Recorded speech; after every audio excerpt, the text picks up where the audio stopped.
Hello Mohawk! In this episode of MoCast, I go for a roller coaster ride inside the Fennell campus, and then we find out about a major North American award that Mohawk has received for our OneCard.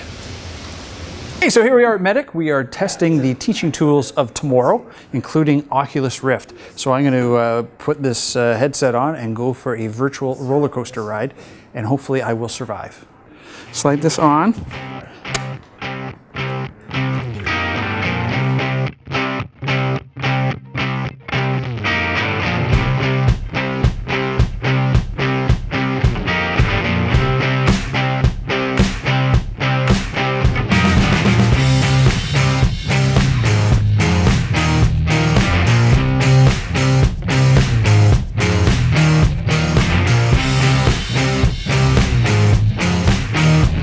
That is so cool. Typically, there's developers and graphic artists that work in here to build medical applications, so apps for iPhone and Android devices, typically focusing on healthcare. But more recently, I've been working with a team, Garrett, Vuk, and Ken, to build out simulations for my environmental sustainability class.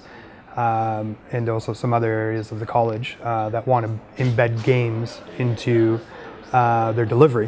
What we've been doing is playing with new technology, seeing what we can do and how far we can push it in an educational setting. We've recently got the Oculus Rift, which is some pretty cool VR stuff that's in development stages right now. With the Oculus Rift, we've just been kind of obviously spitballing ideas. How could we use this in any setting, really? But you know, we came up with the idea of maybe building a simulator where you'd be able to load a presentation on a big screen in front of, say, a crowd of 150 people.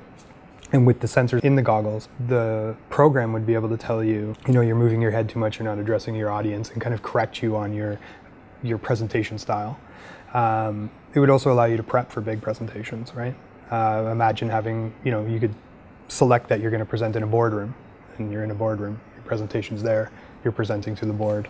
You get unlimited tries to get your presentation perfect. So these are info beacons. This new technology that we just got into the college. And hopefully we'll be using these in the very near future. So what these do is it allows me to program it to kick a video or a document to any mobile device that's Bluetooth enabled.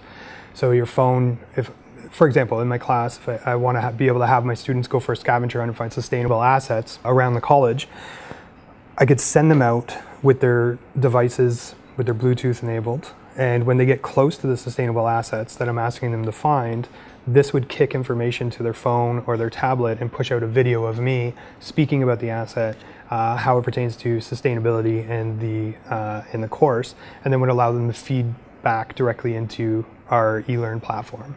Especially when we're moving more online, I think that technologies like this allow students to become more immersed within their studies. And it also, for example, the Bluetooth beacons will allow me to create more interactive group work where, sure, the course is online, but most of the students are here on campus. So why not have them work together, right? As a team, roam around the college, get to know the assets that the college has invested in, especially pertaining to sustainability and environmentalism. It'll just allow me to make that sense of community and a more inclusive classroom online. This is cutting edge stuff. I mean, the Oculus Rift is only in its second development stage, right? So it's not even open to the market yet. So yeah, this is really, really, like I said, cutting edge.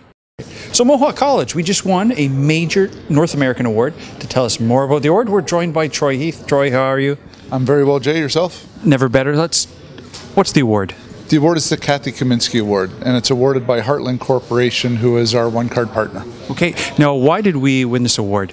Did you bribe them, or was this deserved on merit? Deserved on merit alone. The team, Diana Creamer, Rob Morley, and myself, put together an action plan for the OneCard launch over the last 2.5 years, where we were leading other colleges and universities in North America on the application of OneCard on campus, and Heartland recognized that. Okay, so what are some of the examples where we're leading the pack?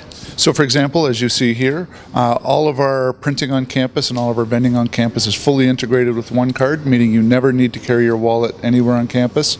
It's accepted at all food and retail outlets on campus, including the MSA, and we've also expanded to have 12 off-campus partners where you can use your OneCard to pay for purchases at such places as Domino's Pizza, Pita Pit, and a couple other major franchises. All right, Troy, couldn't help but notice the band that you were wearing. What is that? This is our One Band. So what we're doing is starting in a couple days, we'll be launching the One Band for sale through the campus store. And what this does is it allows you all the same functionality as your OneCard on the convenience of your wrist. So now you don't even need to carry a card around. Wear it around neck. Just wear your One Band around campus. You go up and tap it where you would your card to pay, and it has the exact same functionality. Okay, so over these 2 years, you've taken OneCard, I think, from where it started. Now it's doing all these things. Why have you been so innovative with OneCard? I think it's in support of the college. We're a technology school. Taking a OneCard program from just being an ID card to simple door access to where it is now is something that I think is good for the college. Our students have amazing feedback on it. They love the convenience and the accessibility it offers. And overall, I think it's just a fun thing to have on campus. Right. So beyond the bands that are rolling out, what's next for OneCard? What's next for OneCard? The bands is a pretty big chunk. We're also going to be going into attendance. So what you'll see is going to events going forward. You'll be asked to tap your OneCard or your One Band to get into events, so we can kind of take attendance, find out who's attending these events. For example, are more business students going to concerts than EngTech students, and just using that information so we can improve the programming at the college. Right. Is there any chance the president will be using these to take attendance of senior managers? No comment.